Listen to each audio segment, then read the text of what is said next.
Welcome to another edition of Move Through Motivation, your Monday motivation podcast, where we just try to get you pumped, try to get you psyched, tell you a story where we go from down in the bunker, down in the outs, down out of, a hard mindset, a bad mindset, and where we get positive. This week I want to talk about the loss of a brother of mine, a good dude, a dad, a husband, a father, a grandfather this year in 2020, Tony Aruz Martinez.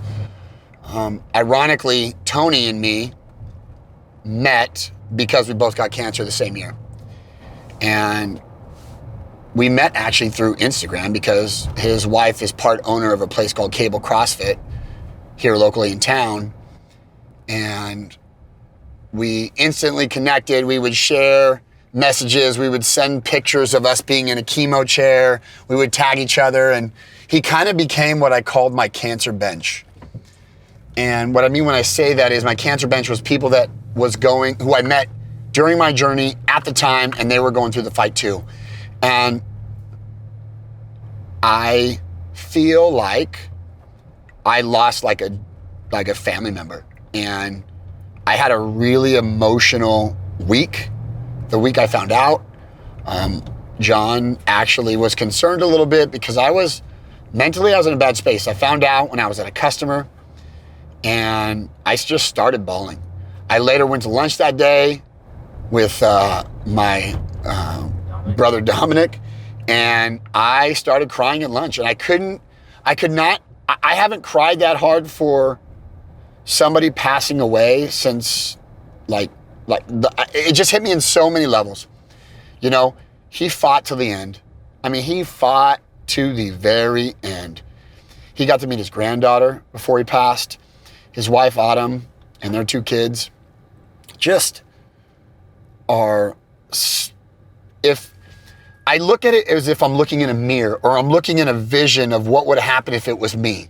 You know, they had two kids together. Their kids are obviously older, a boy and a girl, but I have my two boys. And when you go through a journey like this, or when you look this kind of thing in the face, it makes you think a little bit differently and a little bit morbid in my eyes of how I view my own life. Why did I get to live and Tony passed away? How come my treatment worked and his didn't? And honestly, I don't have answers and I don't have resolution. And my small group on Friday night for my church, they really helped me.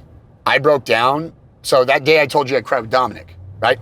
That same night when we did a small group, the leader, Fernando, he gave me like a box of tissues because I just broke down. And she set up his wife Autumn set up a memorial 5K on November 1st. And I went and I was touched to see his daughter, to see his son, to see his wife, to see them show so much strength. It gave me a little bit of hope that if anything bad ever happened to me, that the community would pull together for my wife, that people would be there because you're not. And I know he's looking down on us. He's a believer in God, and we'll meet again. I know we'll meet again one day. But he had just an infectious energy about him. And I don't want that to be forgotten. Like, so often when somebody passes away, a little bit over time, you forget about them. But for me personally, when I know somebody who's passed away, I look at the legacy. Now, this is the second dad I've known this year passed away from cancer. And it just hits me on a whole new emotional level. Maybe because I'm getting older. Maybe because I'm just, I don't know. I'm over the hill, I guess. It's a weird feeling and I can't explain it. And sometimes I don't know why I'm emotional and I'm crying. But I'm thankful I have hope in the strength that I see through his family. That's what gives me hope. And to his family, when they did that run and the community came out and there was just joy, there were smiles, there were some tears, there was some energy put out. And as I'm running, I could just, it's It's strange. I don't even know how to explain it, but when I was doing the run, I ran as hard as I could just to kind of get it out, the emotion out. And when I was done, I had a peace about me. And we all met up and we ran with Autumn. She wore the vest that he had. He had this vest that he always put on, weight vest. And she ran the 3 miles with it. And a bunch of the people, after they got finished, they walked back and started running, jogging with her and encouraging her. And it gave me hope.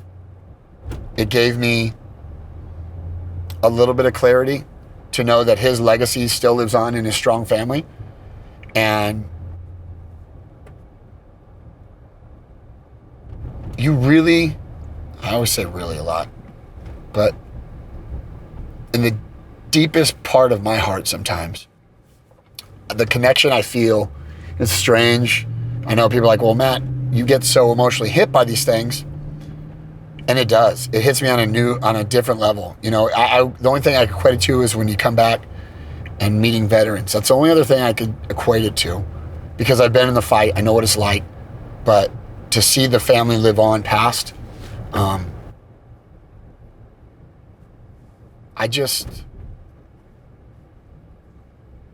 don't want him to be forgotten, because he was such a good dude. Infectious smile. Just even in the worst of times when he was really not doing well, even up to the time when he went into hospice. And his wife said something really cool. I really liked it. They want to help people who are going through that. That they just lost their leader of their family, the centerpiece of the family, and they're already thinking about how to help others. And if that's not a testimony from their struggles, they're going to help somebody else and make it their strength. Just remember, you never know how much time you have on this earth. You never know what news you'll get tomorrow or even today. But if it's the most important lesson I learned was love on your family every day. Hit the reset button every day. And it'll make your mentality stronger. I really struggled, and then the next couple of podcasts you'll hear me talk about mentality, and I've been in a rough spot the last couple of weeks, and I don't know why. His death, but there's just a lot of emotion going on, and I want to find a way, a positive way. I actually saw my therapist recently to go through a mental talk about it, to work through these things, and I'm working on me. I'm really working on me. I tell people that, some people go, Matt, you're real motivated, you're loud, but I got to work on figuring out how to keep my mind right and to pull me out of some dark places that I could go to very fast. So again, my message to you is this, the encouraging message I have for you this week is love your family, love your friends. Don't let something bad cause you to talk it out, because again, we get ready for every struggle every day, and how you face those struggles is head on. At least that's what I do. And I want to be ready for the next storm. To the Martinez family, we love you. We're praying for you. And crush this week. Let's go.